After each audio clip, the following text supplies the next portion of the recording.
तो अब हम स्टार्ट करने जा रहे हैं अपने पहले टॉपिक से, माइक्रो इकोनॉमिक्स। इससे पहले मैं सजेस्ट करूंगा, अगर आपने इंट्रोडक्शन वाली वीडियो नहीं देखी है तो बहुत छोटी वीडियो है, 4-5 मिनट की, वो ज़रूर देख लें। उससे आपको एग्जाम पैटर्न और वेटेज समझ आ जाएगी, किस सीक्वेंस में हम ये सिलेबस कवर करने वाले हैं और किस तरीके से हम पढ़ाई करने वाले हैं, ये भी आपको क्लियर हो जाएगा। तो अब स्टार्ट करते हैं विदाउट वेस्टिंग टाइम। तो इस स्लाइड पे आपको दिख रहा होगा कि कुछ थ्योरीज लिख रखी हैं, कुछ प्रिंसिपल्स लिख रखे हैं जो बहुत इंपॉर्टेंट है इस एग्जाम से रिलेटेड। एक दो क्वेश्चन हर साल इससे आते रहे, ठीक है। तो अब सबसे पहले हम इसी को स्टार्ट करेंगे। तो सबसे पहले डिस्कस करने वाले हैं हम स्केरसिटी थ्योरी। ये दी थी आपकी रॉबिन केन्स ने। अब स्केरसिटी थ्योरी क्या होता है? ये बहुत ही सिंपल है। किसी भी चीज की डिमांड बढ़ रही है और उसकी सप्लाई अगर नहीं है तो उसका प्राइस राइज होगा। वैसे तो बहुत सिंपल है, लेकिन एक एग्जांपल से मैं फिर भी एक्सप्लेन करता हूँ कि जैसे प्याज की फसल बर्बाद हो जाती है कभी कभी, तो उसके जो रेट है वो एकदम शूट अप करते हैं। वो क्यों करते हैं? क्योंकि डिमांड है, सबको प्याज चाहिए, लेकिन है ही नहीं इतना, तो कहाँ से सप्लाई होगी? तो उसको कॉम्पनसेट करने के लिए प्राइस राइज करता है ताकि डिमांड गिर जाए, ठीक है। अब 100 रुपए किलो प्याज बिकेगा तो बहुत सारे लोग नहीं खरीदना चाहेंगे, वो बिना प्याज के खा लेंगे कुछ दिन खाना। तो यही फंडा है, वो बैलेंस आउट करता है डिमांड और सप्लाई को। अब रॉबिन केन्स ने एक और चीज दी थी, केन्स लॉ। अब ये क्या कहता है कि डिमांड जो है ना वो अपनी सप्लाई अपने आप क्रिएट कर लेती है। कैसे? जैसे मान लो कि कोयले की रिक्वायरमेंट है, ठीक है, तो कोयला बहुत ज़्यादा चाहिए, लेकिन मान लो अगर 100 क्वांटिटी चाहिए, 100 क्विंटल चाहिए फॉर एग्जांपल, और 50 अवेलेबल है, और गवर्नमेंट कर देती है बैन इम्पोर्ट कोयल, ठीक है, तो क्या होगा? उस सिचुएशन में ब्लैक मार्केटिंग स्टार्ट हो जाएगी। कहीं ना कहीं से लोग अपॉर्चुनिटी देखेंगे कि डिमांड है, लोगों को चाहिए, तो वो इलीगल तरीके से इंपोर्ट करना स्टार्ट कर देंगे। तो ये जस्ट एक एग्जांपल है कि सप्लाई कैसे क्रिएट हो जाती है अगर डिमांड होती है तो, ठीक है। फिर इसके नीचे सेज लॉज है, जो कीन्स लॉ का बिल्कुल उल्टा है।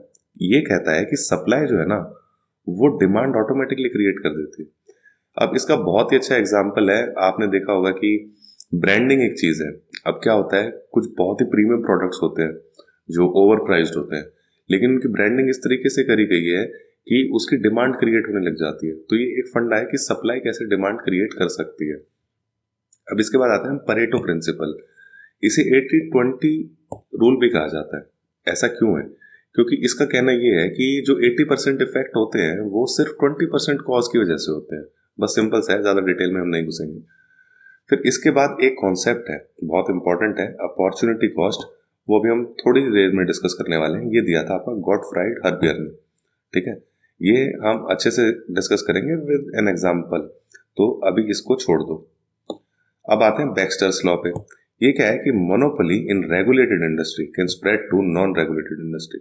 अब आपको पता है जैसे कि प्री लिबरलाइजेशन जो एरा था, वहां पे लाइसेंस होता था, जिसके पास इंडस्ट्री का वही इंडस्ट्री खोल सकता था या फैक्ट्री खोल सकता था। इवन एक्सपेंड करने के लिए भी लाइसेंस की रिक्वायरमेंट होती थी, तो उसे लाइसेंस राज के नाम से जाना जाता था। अब इससे क्या हो रहा था कि मान लो किसी की फैक्ट्री है और उसके संपर्क बन गए हैं, कॉन्ट्रैक्ट्स बन गए हैं कुछ सप्लायर से, तो वो क्या करेगा? उन्हीं सप्लायर से लेता रहेगा। तो हालांकि मोनोपोली गवर्नमेंट ने एस्टेब्लिश करी थी सिर्फ उसकी इंडस्ट्री के लिए, लेकिन जो उसको रॉ मटेरियल्स चाहिए अलग अलग जगहों से, वो वहीं से ले रहा है जहां से वो लेना चाहता है, जहां से उसके संपर्क है। तो कंपटीशन थोड़ा सा किल हो गया। प्लस उससे क्या हुआ कि नई एंट्री करने वाले लोगों के लिए डिफिकल्ट हो गया। तो मोनोपोली इनडायरेक्टली उन इंडस्ट्रीज में भी फैल गई जो उस मोनोपोलाइज्ड इंडस्ट्री को रॉ मटेरियल सप्लाई कर रहे हैं।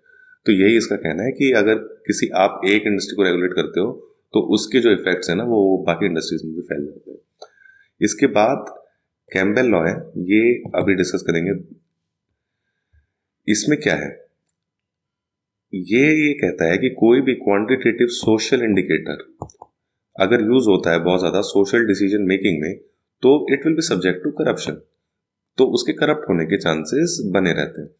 जैसे कि आपने देखा होगा कि पॉवर्टी लाइन यानी कि गरीबी रेखा एक चीज है, तो अलग अलग कंट्रीज फॉलो करती हैं ये दर्शाने के लिए कि भाई कौन कितना गरीब है उनके देश में। तो जैसे कहा जाता है कि मान लो फॉर एग्जाम्पल कि 100 रुपीज से कम जो कमा रहा है पर डे वो गरीब है। अब क्या होगा कि किसी कंट्री में गवर्नमेंट आई, उसको लगा कि अब इलेक्शन आने वाले हैं तो हमें अपनी परफॉर्मेंस दिखानी होगी, तो वो गरीबी तो उठा नहीं सकते एकदम, तो वो गरीबी रेखा को गिरा देंगे। तो ये है सब्जेक्ट टू करप्शन। अब 100 रुपए की बजाय वो कहेंगे कि 80 रुपए से जो ज्यादा कमाता है वो गरीब नहीं है, 80 रुपए से सिर्फ जो कम कमा रहा है वही गरीब है। तो उन्होंने गरीबी को तो कम नहीं किया, लेकिन गरीबी रेखा को नीचे ले आए, जो कि एक काइंड ऑफ करप्शन कहा जा रहा है इस लॉ के अकॉर्डिंग। ठीक है, तो यही है सिंपल सा, और कुछ नहीं है कि किसी भी सोशल इंडिकेटर को इतना ज्यादा यूज करते हैं तो वो हाईलाइट हो जाता है, और जो भी ऑर्गेनाइजेशन या गवर्नमेंट होती है वो पॉजिटिव्स में रहने के लिए उसको थोड़ा सा डाटा को चेंज करती है ताकि पॉजिटिव दिख सके उसके आउटपुट्स, उसके आउटकम्स। ये तो हो गया हमारा कैम्पबेल लॉ। इसके बाद आता है ग्रेशम्स लॉ। ये कहता है कि bad money drive out good money.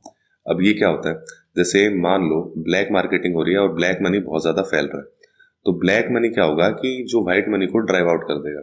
या इसको इस तरीके से भी दे सकते हैं कि अगर ब्लैक मनी बहुत ज्यादा फैल रहा है, ब्लैक मार्केटिंग हो रही है, लोगों के पास कैश है, तो जो व्हाइट मनी की रिक्वायरमेंट है फॉर लोन्स फॉर एक्सेट्रा चीजों को खरीदने के लिए, वो कहीं ना कहीं कम होने लग जाएगी। तो बाकी काफी कॉम्प्लिकेटेड भी हो सकता है ये लॉ।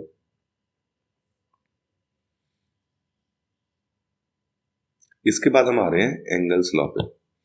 एंजल्स लॉ नहीं है, एंगल्स लॉ है। इसका कहना है कि with rise in income proportion spent on food falls, जो कि सच है। मान लो एक बहुत ही गरीब आदमी है, तो अभी वो इतना ही कमा रहा है कि मुश्किल से वो 2 वक्त का खाना खा पा रहा है। अब उसकी इनकम बढ़ने लगती है तो वो 3 वक्त का खाना खाने लगता है, यानी जो उसने इनकम फूड पे स्पेंड करी वो ज्यादा है, अभी भी बढ़ती जा रही है जो फूड पे वो स्पेंड कर रहा है। लेकिन एक टाइम आएगा जब उसकी इनकम इतनी ज्यादा हो जाएगी कि वो जितना खाना खाना चाहता है या खा सकता है उतना खा रहा है। अब इसका मतलब ये तो नहीं है कि उसकी इनकम और बढ़ेगी तो वो और खाना खाएगा, एक लिमिट से ज्यादा तो खाना नहीं खा सकता। तो अब जो एक्स्ट्रा इनकम होगी वो और चीजों पे स्पेंड होनी स्टार्ट होगी। तो यही ये लॉ कह रहा है कि विद राइज इन इनकम जो प्रोपोर्शन है जो हम फूड पे स्पेंड कर रहे हैं वो कम हो जाता है। ठीक है, अब ये बेसिक बेसिक लॉ थे, ये हमने कर लिए। इसके बाद एक कॉन्सेप्ट था जो मैंने कहा था कि अपॉर्चुनिटी कॉस्ट, उस पे हम आ जाते हैं। अपॉर्चुनिटी कॉस्ट क्या होती है? ये होती है कि हम मान लो एक काम कर रहे हैं, उससे हमें कुछ आमदनी हो रही है, इनकम हो रही है, फॉर एग्जाम्पल 30,000। अब हमने क्या दूसरा काम करने की हम सोचने लगे, उससे हो सकता है कि हमें 70,000 की इनकम होगी, लेकिन उस काम को करने के लिए हमें ये जो काम कर रहे हैं ना 30,000 जिससे हमें इनकम है महीने की, ये हमें सेक्रीफाइस करना पड़ेगा। ऐसे भी मान लो कि हम अभी एक जॉब कर रहे हैं, मैं एक जॉब कर रहा हूँ, 30,000 रुपये मुझे मिलता है, और अब मेरे को एक दूसरा जॉब ऑफर आया जो मुझे 70,000 रुपये सैलरी दे सकता है, लेकिन उस 70,000 रुपये कमाने के लिए मुझे 30,000 वाली जॉब को छोड़ना पड़ेगा। तो ये जो 30,000 वाली जो जॉब मैंने छोड़ी, ये हो गई अपॉर्चुनिटी कॉस्ट। ये नोट्स में अगर आप देखेंगे तो यहीं पे मैंने ऐसे एग्जांपल से एक्सप्लेन भी कर रखा है, तो ये आप पढ़ सकते हैं। ये सिंपल सा कॉन्सेप्ट है, ज्यादा यूज नहीं होता, लेकिन इसके ऊपर एमसीक्यूज आ जाते हैं बहुत सिंपल से।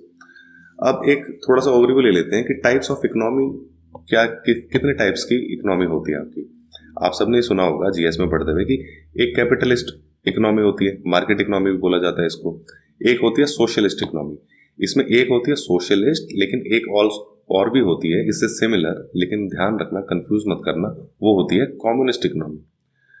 कम्युनिस्ट इकोनॉमी और सोशलिस्ट इकोनॉमी में इतना फर्क है कि सोशलिस्ट इकोनॉमी में कुछ चीजें गवर्नमेंट रेगुलेट करेगी, लेकिन कम्युनिस्ट इकोनॉमी में हर चीज will be under the regulation of government. जैसे चाइना है फॉर एग्जांपल, जैसे अलीबाबा एक कंपनी थी, वैसे वो कहने को प्राइवेट कंपनी है, लेकिन अल्टीमेटली जो उसका कंट्रोल है वो गवर्नमेंट जो चाइना की है उसके अंडर रिलाई करता है। तो ये है एग्जांपल आपका कम्युनिस्ट इकोनॉमी का। Socialist economy on the other hand, जो नॉर्डिक कंट्रीज हैं for example Norway, Denmark, Sweden, ये फॉलो करती हैं सोशलिस्ट मॉडल्स। इसमें क्या होता है कि प्राइवेट बिजनेस और एंटरप्रेन्योरशिप भी आपको करने दी जाती है, लेकिन गवर्नमेंट एक मेजर प्रोपोर्शन स्पेंड करती है ताकि सोसाइटी की अपलिफ्टमेंट हो सके। तो ये होती है सोशलिस्ट इकोनॉमी। अब जनरली प्योर मॉडल कोई नहीं मिलेगा आपको। इवन यूएसए जैसा जो कैपिटलिस्ट कंट्री है, वहां भी सोशलिस्ट प्रिंसिपल्स फॉलो होते हैं। जैसे फूड मिलता है, जो लोग नहीं कमा पाए या जो लोग अभी बेरोजगार हैं उन्हें फूड स्टैम्प्स मिलते हैं ताकि वो खाना खा सके, तो वो भी कुछ ना कुछ सोशलिस्ट प्रिंसिपल्स फॉलो कर रहे हैं। तो प्योर मॉडल नहीं है कि 100% कैपिटलिस्ट है कोई, ऐसा नहीं एग्जिस्ट करता प्रैक्टिकल वर्ल्ड में। तो मिक्स्ड इकोनॉमीज है। इंडिया सबसे अच्छा एग्जाम्पल है मिक्स्ड इकोनॉमी का, क्योंकि हम कैपिटलिस्ट भी हैं, हमारे यहाँ प्राइवेट बिजनेस भी खोल सकते हैं, लेकिन गवर्नमेंट एक सोशलिस्ट एजेंडा भी फॉलो करता है। यानी जो लोग गरीब हैं उनको खाना भी फ्री प्रोवाइड किया जाता है, ठीक है, और भी बहुत सारी बेसिक फैसिलिटीज अवेल कराने की कोशिश करी जाती है। तो कहीं भी प्योर मॉडल फॉलो नहीं होता, लेकिन इंडिया काफी हद तक एक बैलेंस्ड अप्रोच लेके चलने की कोशिश कर रहा है आजादी के बाद से। तो अब देख लेते हैं कुछ इंपॉर्टेंट एस्पेक्ट्स इन इकोनॉमिक्स के बारे में। अब कैपिटलिस्ट इकोनॉमी जो थी उसका एक इंपॉर्टेंट नाम है एडम स्मिथ। इन्हें बोला जाता है फादर ऑफ इकोनॉमिक्स। इन्होंने एक किताब लिखी थी वेल्थ ऑफ नेशंस। ये बहुत इंपॉर्टेंट पॉइंट्स हैं, याद रखना, ये पूछे जाते हैं। इसके बाद हम आ जाते हैं, एक और बुक थी दास कैपिटल, ये कार्ल मार्क्स ने लिखी थी और इसी के ऊपर बेस्ड है आपकी कम्युनिस्ट इकोनॉमी। अब एक और पॉइंट और बता देता हूं कि father of Indian economics PC Mahalanobis को बोला जाता है, ठीक है। अब बहुत ही बेसिक सा फंक्शन है कि इकोनॉमी का फंक्शन क्या होता है। इकोनॉमी का फंक्शन होता है कि प्रोडक्शन कैसे करी जाए, उसका डिस्ट्रीब्यूशन कैसे हो और वो कंज्यूम कैसे होगी। ये तीन चीजों को इकोनॉमी कंट्रोल करती है। अब जो स्टडी ऑफ इकोनॉमिक्स है ना, वो आपकी दो तरीके से करी जा सकती है। एक तो उसके सब्जेक्ट मैटर से रिलेटेड, एक उसका नेचर क्या है उससे रिलेटेड, ठीक है। सब्जेक्ट मैटर की जब हम बात करते हैं तो इकोनॉमिक्स को डिवाइड किया गया है दो पोर्शन में, मैक्रो इकोनॉमिक्स और माइक्रो इकोनॉमिक्स। माइक्रो इकोनॉमिक्स का आपको प्राइस थ्योरी भी बोला जाता है और मैक्रो इकोनॉमिक्स को इनकम थ्योरी बोला जाता है। अब नेचर पे जब हम स्टडी करते हैं ना, on the basis of nature when we study economics, तो एक होता है पॉजिटिव इकोनॉमिक्स या फैक्चुअल इकोनॉमिक्स और दूसरा होता है नॉर्मेटिव इकोनॉमिक्स। फैक्चुअल इकोनॉमिक्स क्या है, फैक्ट्स के ऊपर बातें करी जाएंगी, प्राइस राइज, इन्फ्लेशन, जो फैक्ट्स हैं उनको डिस्कस किया जाएगा। लेकिन नॉर्मेटिव इकोनॉमिक्स में क्या है, आइडियाज, इंप्रूवमेंट्स, जो कि फैक्चुअली हम जिन चीजों को नंबर्स की फॉर्म में नहीं लिख सकते हैं वो चीज आ जाती है आपकी नॉर्मेटिव इकोनॉमिक्स में। बस ये थ्योरी है थोड़ी सी, कभी कभी ऑब्जेक्टिव टाइप क्वेश्चन बन जाते हैं इनमें से। अब इसके बाद आ जाते हैं हम अपना, जो एक तरीके से कहा जा सकता है कि पहला चैप्टर है आपका माइक्रो इकोनॉमिक्स का, प्रोडक्शन पॉसिबिलिटी कर्व। ये प्रोडक्शन पॉसिबिलिटी कर्व क्या है, एक फैक्ट्री है फॉर एग्जांपल, वो दो प्रोडक्ट बना सकती है। वाई अगर प्रोडक्ट बना रही है तो इतना बना सकती है, एक्स अगर प्रोडक्ट बना रही है तो इतना बना सकती है, लेकिन वो इन दोनों का कॉम्बिनेशन भी बना सकती है। अब कॉम्बिनेशन बनाएगी तो वो यहाँ पे भी हो सकता है, यहाँ पे भी हो सकता है, यहाँ पे भी हो सकता है। इसको अब ग्राफ को ध्यान से देखना, मान लो सिर्फ वाई बना रहा है तो इतना बन रहा है। अब वो एक कॉम्बिनेशन बनाने जा रहा है तो ग्राफ ऐसे चल रहा है ना हमारा, ठीक है। इस ग्राफ में आप क्या देखेंगे कि जैसे जैसे x की प्रोडक्शन बढ़ेगी y की प्रोडक्शन घटेगी। स्टार्टिंग में जब हमने x की प्रोडक्शन बढ़ाई इस पॉइंट पे, तो y की प्रोडक्शन बहुत कम लेवल से कम हो रही है, डिक्रीज हो रही है, ठीक है। फिर जैसे जैसे हम इस पॉइंट के बाद आएंगे तो x की प्रोडक्शन बढ़ा भी रहे हैं ना, तो बहुत थोड़ी सी बढ़ रही है, लेकिन y की प्रोडक्शन एकदम कम होनी स्टार्ट हो रही है। तो ये इस तरीके से चलता है। तो एक स्वीट स्पॉट होगा जहां पे आपकी प्रोडक्शन मैक्सिमाइज्ड हो जाएगी और वो इसी लाइन पे और इसी कर्व पे हिलाई करेगा। अब कुछ प्रॉपर्टी डिस्कस कर लेते हैं प्रोडक्शन पॉसिबिलिटी कर्व की, जहां से आप देख सकते हैं ये कॉनकेव है इस ओरिजिन के कंपैरेटिवली, ठीक है। ये पहली प्रॉपर्टी है। डाउनवर्ड स्लोपिंग है, आपको दिख रहा है स्लोप हमेशा डाउनवर्ड है, ठीक है। फिर थर्ड है कि when production of one good is increased then production of other good decreases। ये अभी मैंने एक्सप्लेन किया ऊपर। अब इसके बाद आ जाते हैं मार्जिनल रेट ऑफ ट्रांसफॉर्मेशन, और इसको ऐसे भी लिखा जाता है marginal opportunity cost, MOC।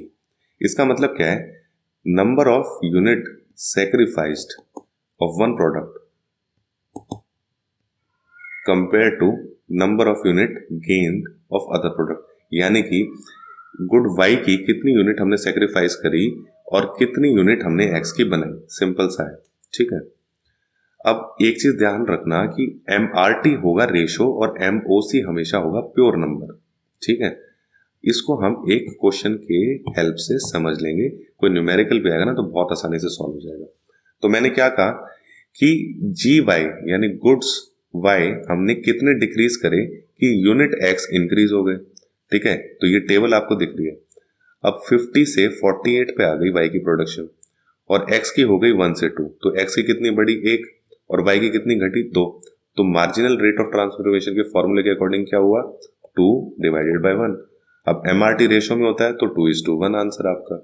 MOC pure number होता है तो 2 डिवाइडेड बाय 1 2 हो गया। ठीक है, अब ऐसे ही अगले स्टेप पे आते हैं, x बढ़ गया फिर से 1 यूनिट और y घट गया, आप देख रहे हैं 3 यूनिट। अच्छा, एक फंडा होता है, जैसे मैंने आपको ग्राफ में ऊपर दिखाया ना, कि जैसे जैसे आप x की प्रोडक्शन बढ़ा रहे हैं तो y की ज्यादा यूनिट सेक्रीफाइस हो रही है। ठीक है, यही इस टेबल में दिखाने की कोशिश भी करी गई है। पहले 2 यूनिट सेक्रीफाइस हुई y की 1 यूनिट x की बनाने के लिए, उसके बाद 3 सेक्रीफाइस करनी पड़ी जस्ट 1 x की और बनाने के लिए। ऐसे ऐसे अब 6 होंगी और उसके बाद फिर 6 होंगी, और एक टाइम ऐसा आ जाएगा कि आप कितना भी बढ़ा लो, जैसे आप ग्राफ है तो ये मैक्सिमम पॉइंट पे आ जाएगा कि अब सिर्फ और सिर्फ आपका x प्रोड्यूस हो रहा है, y प्रोड्यूस ही नहीं हो रहा, 0 हो गया। ठीक है, तो ये नंबर चल रहे हैं आपके, और ऐसे ही आप ये निकाल रहे हो। यहाँ पे सेकंड पॉइंट पे हमने निकाला 2:1, थर्ड निकालते हैं तो 3 डिवाइडेड बाय 1 3:1, फिर क्या हुआ, ये 45 से 41 हो गई तो 4:1, ये अब 6 कम हो गया तो 6:1, तो ये आपका हो गया। ये दूसरा एग्जाम्पल है, सेम चलेगा, 20 से 17 हुई 3 और ये 2 तो 3:2। अब प्योर नंबर में निकालना है तो 1.5, तो ये आपका एमओसी हो गया। इसके बाद प्रोडक्शन पॉसिबिलिटी कर्व की कुछ अजम्पशंस होती हैं। इवन इकोनॉमिक्स में कोई भी अगर प्रिंसिपल है या कर्व है तो उसकी कुछ अजम्पशंस होंगी। यहां देख लेते हैं कि क्या अजम्पशंस हमने इस कर्व में अज्यूम करेंगे। ये आपका पूछ लिया जाता है, resources are fully and efficiently utilized, ये एक अजम्पशन है। और दूसरी है कि टेक्नोलॉजी रिमेन्स कांस्टेंट। अब टेक्नोलॉजी के चेंज होने से ना ग्राफ चेंज हो जाता है, इसीलिए हमने ये अजम्पशन लिए। कैसे हो जाता है, जैसे इस टॉपिक में हम डिस्कस करेंगे shift and movement along production possibility curve. तो एक होता है राइटवर्ड शिफ्ट, ये यहां से यहां गया, और एक होता है लेफ्टवर्ड शिफ्ट, ये यहां से यहां आ गया। ठीक है, अभी कैसे होगा और क्यों होगा, मान लो कि टेक्नोलॉजी इंप्रूव हो गई, कुछ ऐसी टेक्नोलॉजी आ गई जिससे कम रिसोर्सेज से या कम इनपुट से ज्यादा आउटपुट हो रहा है, तो क्या होगा कि वही अगर सिर्फ y की प्रोडक्शन होगी तो बढ़ जाएगी इसके कंपैरेटिवली, और सिर्फ x की होगी तो बढ़ जाएगी, और ऐसे ग्राफ आपका राइटवर्ड शिफ्ट कर जाएगा। अब ऐसे ही अगर टेक्नोलॉजी मान लो अच्छी टेक्नोलॉजी के बजाय अब आपको पुअर टेक्नोलॉजी यूज करने को मिल रही है ड्यू टू सम रीजंस, तो ऐसे ही ये लेफ्टवर्ड शिफ्ट हो जाएगा। अब ऐसा भी हो सकता है कि 2 प्रोडक्ट बना रही है कंपनी, लेकिन सिर्फ एक प्रोडक्ट को बनाने की टेक्नोलॉजी आपने इंप्रूव करी है, दूसरे की नहीं करी है, तो ग्राफ कुछ ऐसा चला जाएगा। अगर सिर्फ एक्स की टेक्नोलॉजी इंप्रूव होगी तो, और सिर्फ वाई की होगी तो ग्राफ ऐसा चला जाएगा। तो ये शिफ्ट एंड मूवमेंट्स होती हैं, ये पूछी जाती है एग्जाम्स में। इसके बाद आते हैं areas of production possibility curve. ये बहुत सिंपल सा टॉपिक है, इसमें कुछ है नहीं। इसमें अटेनेबल कॉम्बिनेशन क्या होगा, आपको ग्राफ देख के भी पता चल रहा है कि भाई इस ग्राफ लाइन के बाहर तो फैक्ट्री बना ही नहीं सकती, जो भी बनाएगी इसके अंदर बनाएगी। तो ये जो डॉट्स हैं बाहर, ये है अनअटेनेबल कॉम्बिनेशंस, और जो इसके अंदर हैं और लाइन पे हैं वो है अटेनेबल कॉम्बिनेशन। लेकिन मैक्सिमम प्रोडक्शन जो होगा वो इस लाइन के ऊपर होगा। तो ये जितने भी पॉइंट्स है ना, मैक्सिमम प्रोडक्शन के पॉइंट्स है। अब यहाँ पे आपका प्रोडक्शन पॉसिबिलिटी कर्व एक चैप्टर खत्म हो जाता है। जनरली एक चैप्टर कराने में 2-3 लेक्चर लग जाते हैं। ये मैंने कोशिश किया है कि फटाफट खत्म हो जाए सिलेबस, ताकि इस पर ज्यादा टाइम ना वेस्ट हो आपका, क्योंकि टॉपिक इतना कॉम्प्लिकेटेड है नहीं, सिंपल टॉपिक है और सिंपल क्वेश्चन पूछे जाते हैं, लेकिन बस लोगों को पता नहीं होता, क्योंकि जगह जगह से ये चीज इकट्ठी करनी पड़ रही है मेरे को। किसी एक जगह से मुझे कंप्लीट कंसोलिडेटेड मटेरियल कभी मिला नहीं, तो आपको ये प्रॉब्लम ना फेस करनी पड़े, इसलिए मैं ये सीरीज बना रहा हूँ। बस सब्सक्राइब कर लो चैनल को, ताकि जब अपडेट आए तो आप मिस ना कर जाओ, और टेलीग्राम चैनल जरूर ज्वाइन कर लो, क्योंकि पीडीएफ सारी की सारी आपको वहीं पे मिलने वाली है। ठीक है, चलो, thanks for watching, have a nice day.